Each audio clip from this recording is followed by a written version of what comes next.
Is this a market, Dana, that's constructive to you?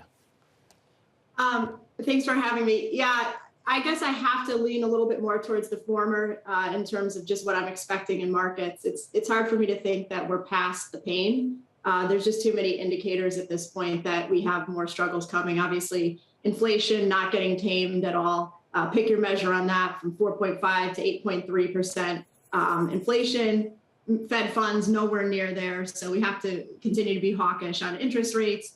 Slowing into, or going into a slow growth economy, and then we're raising rates, and that's going to be a global phenomenon. So I would have to say unemployment has been good. The job picture has been very good. But even that, we're starting to see signs of weakness, right? Week over week, jobless claims are starting to rise. So I do think we have more pain. I would point to just, what happened in 2000, right? Think about the NASDAQ then. It lost 80% of its value between 2000 and 2002, within that 8 market rallies. But nevertheless, we weren't really past, the pain. So Dana, wait a second. I want to ask, do you feel as though the markets that we've seen over the last several years at this point are similar to what we saw with the .com era and the boom? Is that why you think that there's maybe a 50% downside scenario, kind of like what we saw during the bust back in the late 90s to early 2000s?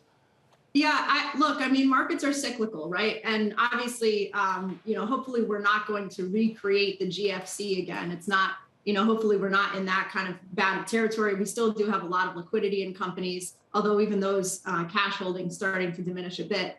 But there's still a lot about this market, I think, that is constructive, right? Corporate earnings are still good. I mean, we're seeing a lot of now analyst downgrades. Negative guidance was pretty high in this earnings period. So these are negative indicators, but they're not, another GFC. But, on the other side, I think given what we know is coming, right? We still have now geopolitical issues, globalization dividend really a problem. Energy prices, think about just inflation, energy, food, COVID pandemic.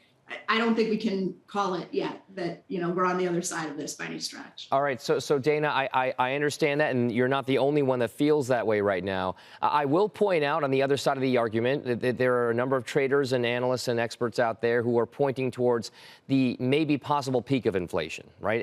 If you look at the markets, 10-year break-even rates, the expectation in the bond market for what inflation could be, if you look at it on a 5-year basis, they all seem to be trending near-term lower after hitting highs over the last month and a half, 2 months or so.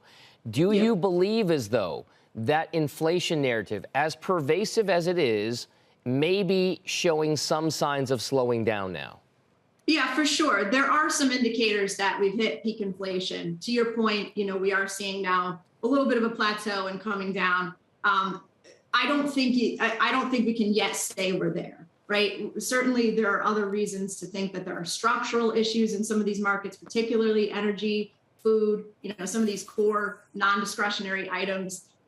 We're still seeing issues in terms of supply chains, new issues coming up globally. So yes, there's indicators for sure, but I think there are on the other side still reason to think that we could struggle. And, say we plateau a bit and inflation still remains sort of around where it is, the Fed has no choice but to raise, right? And the expectation of a Fed put that's going to kind of rescue us, I think you have to set aside a little bit in this market.